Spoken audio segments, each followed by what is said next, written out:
life. Imagine you've spent, your entire life working, saving, and just diligently investing. Right, doing everything exactly by the book. Exactly. You played by all the conventional rules, you maxed out your 401k, you deferred your taxes, and you successfully built this massive, multi-million-dollar retirement nest egg. It feels great. You feel incredibly secure. Oh, absolutely. Maybe even a little proud of what you've accomplished. But what if you were to suddenly realize that what you've actually built isn't just a nest egg? Oh. Yeah. What if it's actually a massive ticking tax time bomb? Yeah, that can be a really chilling moment for a retiree. I mean, when they finally look past that top line number of their net worth and actually calculate the deferred tax liabilities, just, waiting for them. Right, because it's not all theirs. Exactly. The illusion of total ownership just crashes headfirst into the reality that the IRS is essentially a silent partner in all of those traditional retirement accounts. Wow, a silent partner. That is a brutal way to look at it, but so true. So today, we are focusing on how you can buy out that silent partner on your own terms. A very necessary buyout. For sure. We are unpacking a really comprehensive strategy guide created by Davies Wealth Management. They're a fee-based fiduciary advisor down in Stuart, Florida. Down on the coast. Yep. And they put this deep dive together for the 1715 Treasure Coast Financial Wellness podcast. And the whole focus is this thing called the Roth conversion ladder.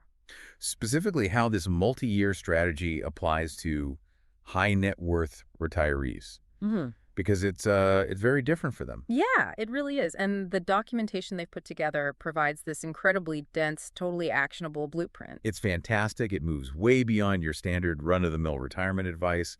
It really gets into the granular mechanics of preserving wealth when you have, complex overlapping income streams. Okay, let's unpack this. Before we get into how a conversion ladder actually works to shield your money, we really need to understand the fundamental problem here. Right, the why. Yeah, the why. Because we've always been told that deferring taxes into traditional IRAs and 401ks is like the absolute smartest thing a high earner can do. Which it is. Or, well, it was. Right. So why does this suddenly turn into a massive crisis for high net worth individuals when they hit their 70s? Well, the conventional wisdom to defer your taxes was absolutely the right move during your peak earning years. Every dollar you put into those pre-tax accounts was a dollar that didn't get taxed at your highest marginal rate back then. That makes total sense. Plus, that money got to compound over decades, right? Without the constant drag of annual taxation pulling it down. So you were basically getting a tax break on the front end and then this accelerated growth on the back end. Exactly. It's a sweet deal. But the government, they don't let you defer those taxes forever. Yeah, eventually they want their cut. They absolutely do. And the IRS mandate is entirely unavoidable. Under the current tax law framework, specifically the updated rules in Secure 2.0, you are legally required to start pulling money out of those tax-deferred accounts when you reach age 73. Okay, age 73. And these are the RMDs, right? Right, required minimum distributions. The government actually uses this very specific uniform lifetime table to calculate exactly how much you must withdraw every single year. And just to be super clear for you listening, these are mandatory distributions. It completely does not matter whether you actually need the money to live on or pay your bills. Oh, the IRS does not care at all about your personal cash flow needs. And for a high net worth retiree, the sheer scale of these mandatory withdrawals is where the math just gets brutal. Walk me through the math. So Davies Wealth Management uses this highly realistic baseline example in our guide. Let's say you've accumulated a $5 million balance in your traditional IRA over your career. Okay, $5 million. When you turn 73, that IRS formula dictates that your very first RMD will be roughly $188,000. Wow. Wait, so on day one of being 73, you suddenly have $188,000 of taxable income just forced into your lap. Forced right into your lap. And every single penny of that is taxed as ordinary income. That is wild. And it gets worse. Consider that someone with a $5 million portfolio almost certainly has other income streams, right? For sure. They might be collecting maximum Social Security benefits, maybe receiving a corporate pension or generating passive income from commercial real estate. Right. They aren't just sitting around with zero income. Exactly. So that $188,000 RMD gets stacked right on top of that baseline income, which can easily launch a retiree straight into the highest federal tax brackets. We're talking like the 32% or even the 37% tier. Yes. Instantly. I look at this scenario kind of like a pressure cooker.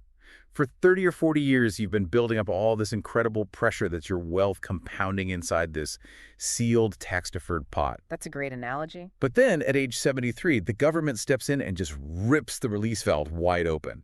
And if you aren't prepared to control that steam, you just get completely scalded by taxes.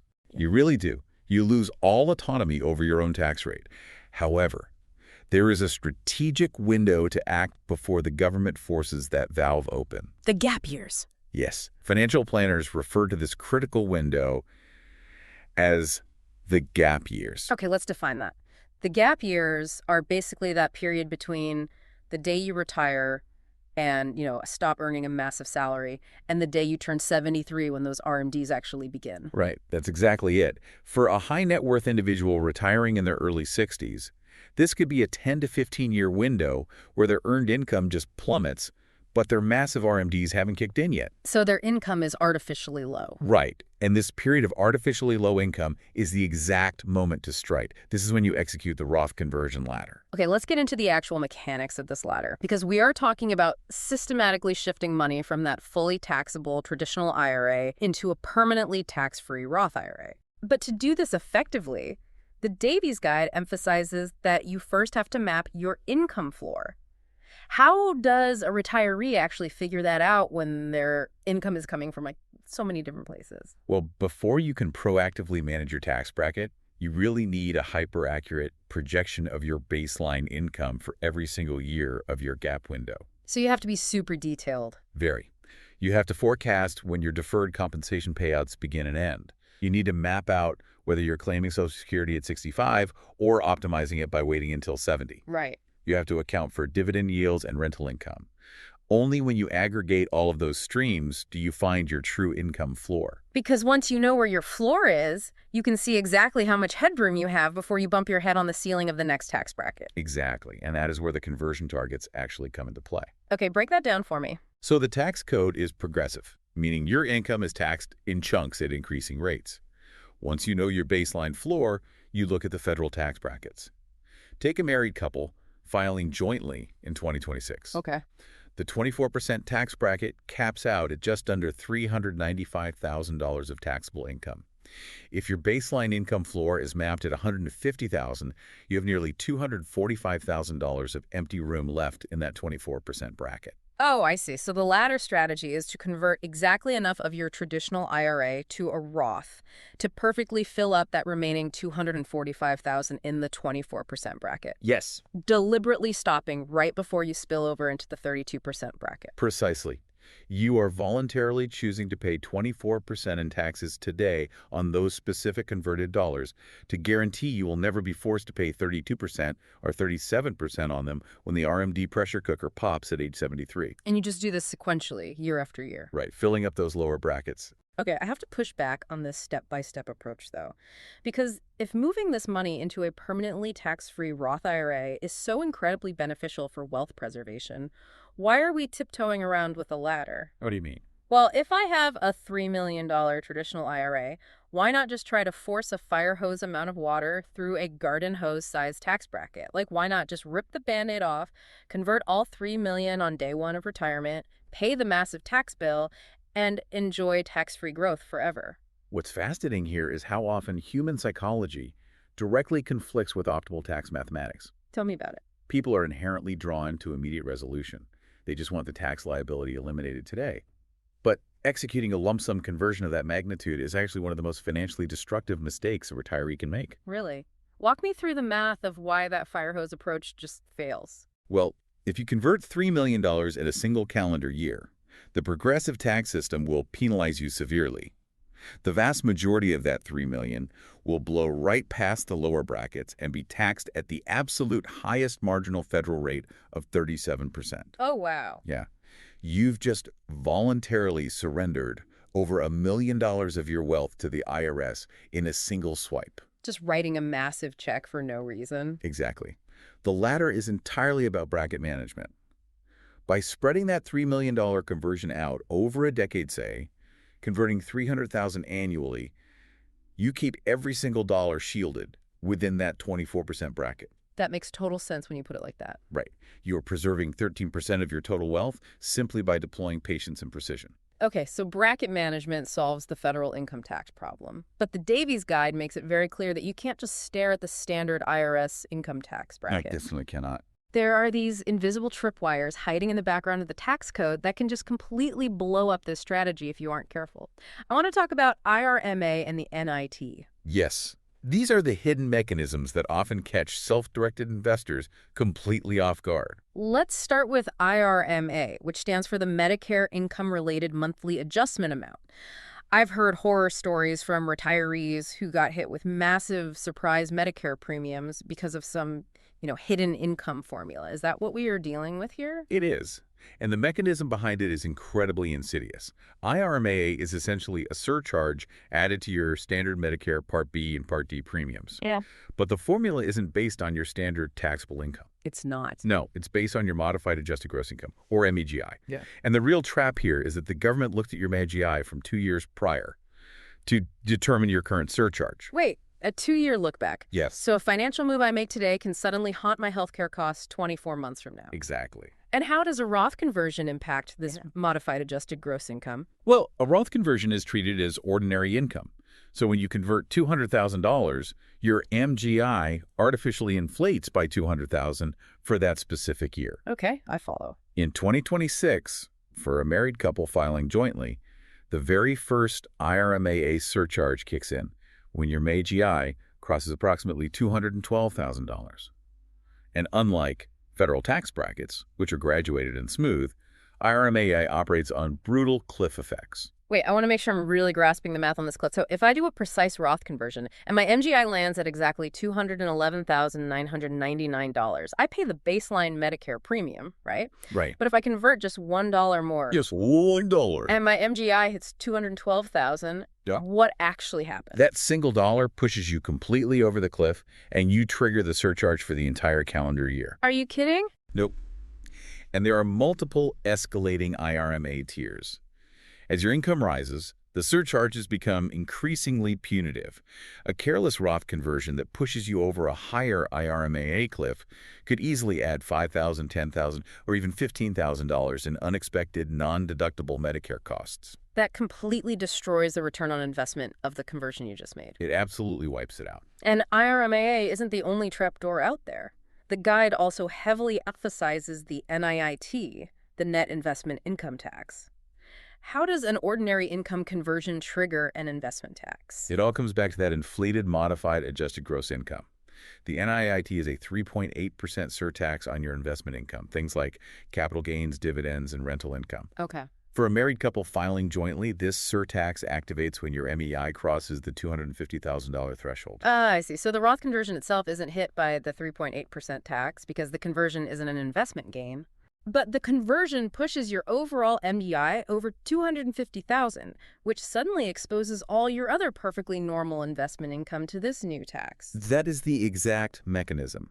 You might model a conversion thinking you're only paying the 24% income tax rate. But if that conversion inflates your MGI past $250K, it triggers the 3.8% NIT on your dividends and capital gains, while simultaneously triggering a top-tier IRMAA surcharge 2 years later. That is just brutal. When you compound those intersecting penalties, the effective marginal tax rate on your converted dollars can quietly exceed 40%. Wow.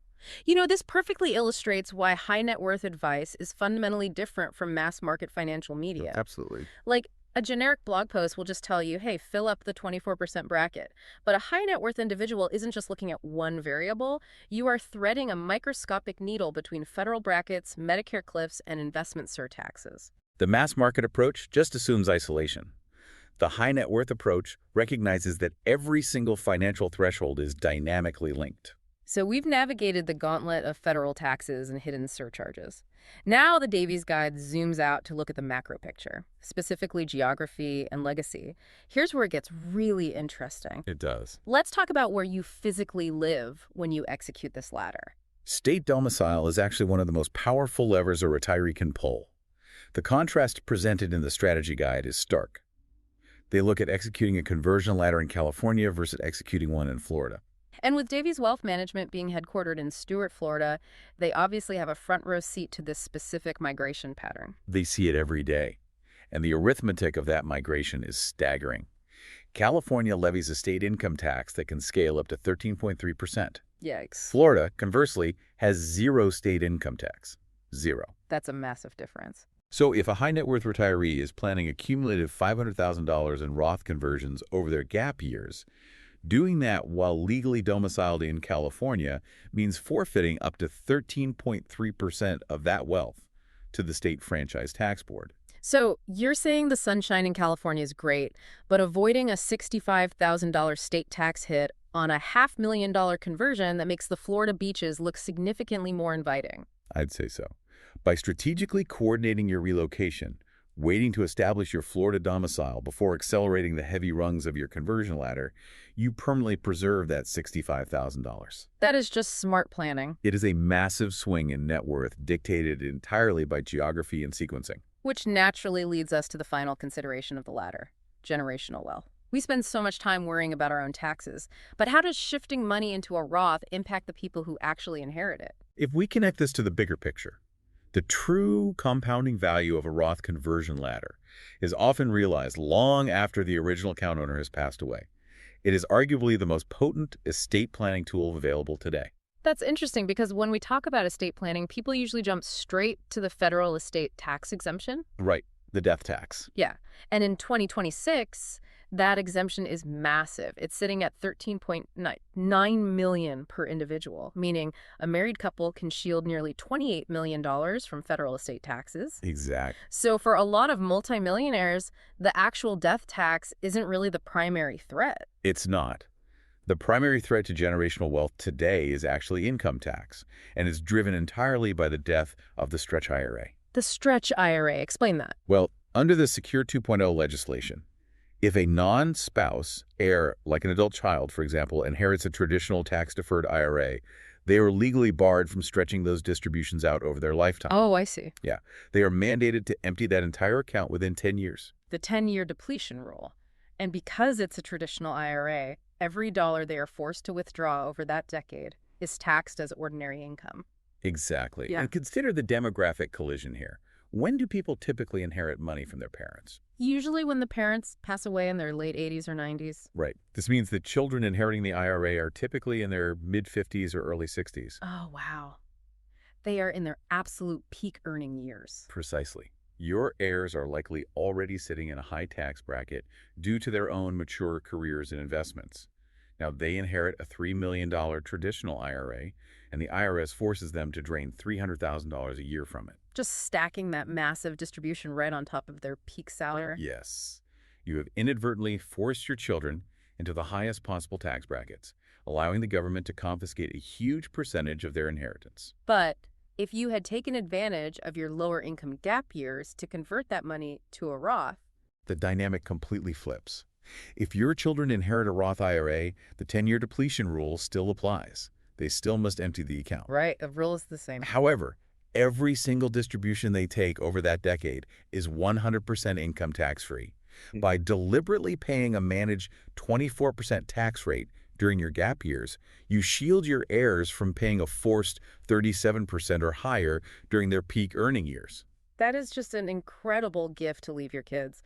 And the guide details some incredible synergy for creating even more conversion room during those gap years using charitable giving. Yes, strategies like qualified charitable distributions or QCDs. Right, QCDs. How does giving to charity actually help you convert more money to a Roth? Well, a QCD allows you to send money directly from your IRA to a qualified charity. Because the money never actually touches your personal bank account, it bypasses your modified adjusted gross income entirely. Oh, so it just doesn't count. Exactly. It never even shows up on line 11 of your 1040 tax return. By using QCDs to fulfill any required distributions or philanthropic goals, you actively suppress your income floor. That is so smart. It creates a larger void in the lower tax brackets, allowing you to convert larger tranches of traditional IRA money to Roth without tipping into the higher punitive brackets. It's a brilliant way to support causes you care about while simultaneously weaponizing the tax code to your advantage. Weaponizing the tax code. I love that phrasing. Okay, so we've built the theoretical architecture of the strategy. We understand the RMD threat, the brackets, the tripwires, and the generational impact. But a brilliant strategy executed poorly is just a disaster. It usually is. Let's talk about physical execution, because the Davies Guide flags one crucial, unforced error that just completely ruins the math of the ladder. The mechanics of how you pay the tax bill on the conversion dictate the ultimate success of the strategy. Let's look at a real-world scenario. Let's say I decide to convert $200,000 from my traditional IRA to my Roth this year. The IRS wants their 24% cut, which is $48,000. Yeah. It seems incredibly convenient to just check a box and have the brokerage withhold that $48,000 directly from the conversion amount, right? It is very convenient, and it is a catastrophic mathematical error. Really? Yes. If you withhold the taxes from the conversion itself, only $152,000 actually arrives in the Roth IRA. The entire purpose of this strategy is to maximize the principal balance inside the tax-free shelter so it can compound over decades. Oh, I see. So the $48,000 tax bill absolutely must come from a completely separate outside account. It must. It needs to come from a taxable brokerage account, a high-yield savings account, or cash reserves. By paying the toll with outside dollars, you ensure the full $200,000 lands in the Roth. That makes a ton of sense. The difference in tax-free compounding between $152,000 principal and a $200,000 principal over a 20-year timeline is just staggering. You never, ever cannibalize the tax-advantaged asset to pay the tax liability. Got it. Another execution detail the guide dives into is the 5-year rule. This sounds like something that only applies in very specific situations. Who actually needs to worry about sequencing their conversions around a 5-year clock? The 5-year rule is basically the primary hurdle for early retirees. Every individual Roth conversion you execute starts its own unique 5-year holding clock. Okay.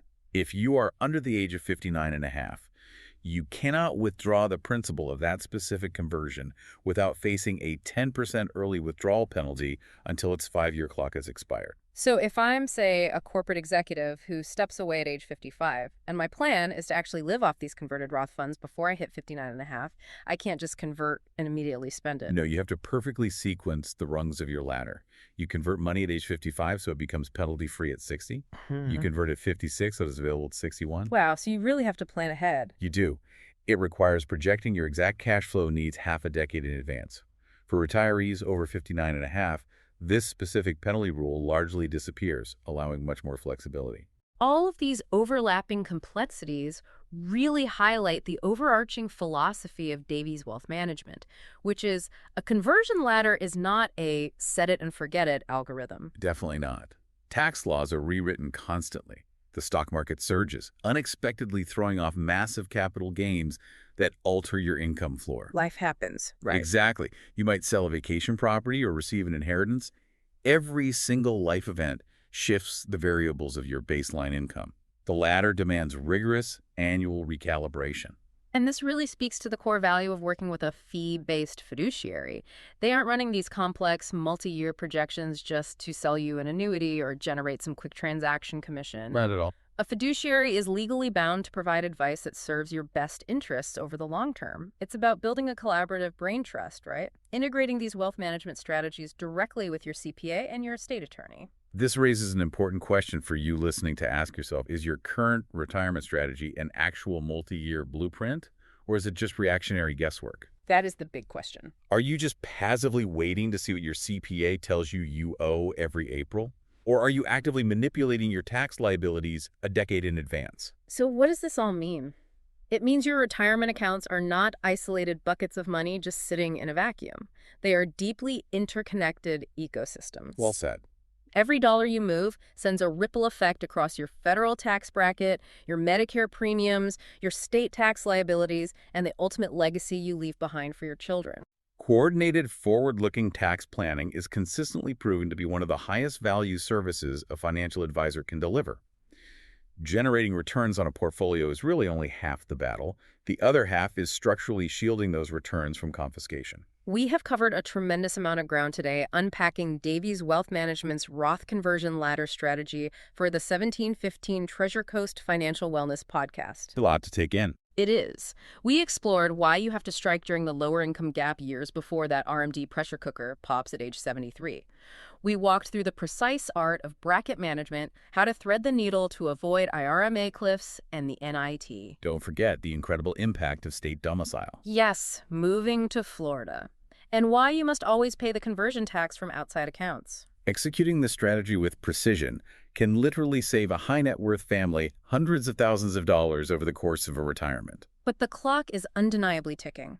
Remember, once you hit age 73 and those massive required minimum distributions are forced upon you, that optimal window of the gap years just slams shut. It's gone. The forced income artificially raises your baseline floor, and the mathematics of a conversion ladder becomes significantly harder to justify. If you want to dive deeper and see how these complex mechanics apply to your specific portfolio, Davies Wealth Management offers a fiduciary audit as well as a comprehensive Medicare IRMA planning guide to help you navigate those tricky surcharge cliffs.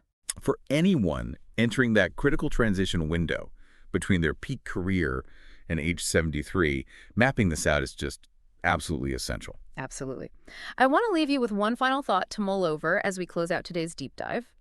We talked at the very beginning about doing everything right to build a massive retirement nest egg, only to realize it might actually be a tax time bomb. Right. Think about your heirs. Think about that mandatory 10-year depletion roll rating for them. If you successfully build a $5 million nest egg, but your children inherit it as a mandatory heavily taxed burden during their highest earning years, did you actually build generational wealth, or did you just build a generational tax bill for the IRS? Something to think about.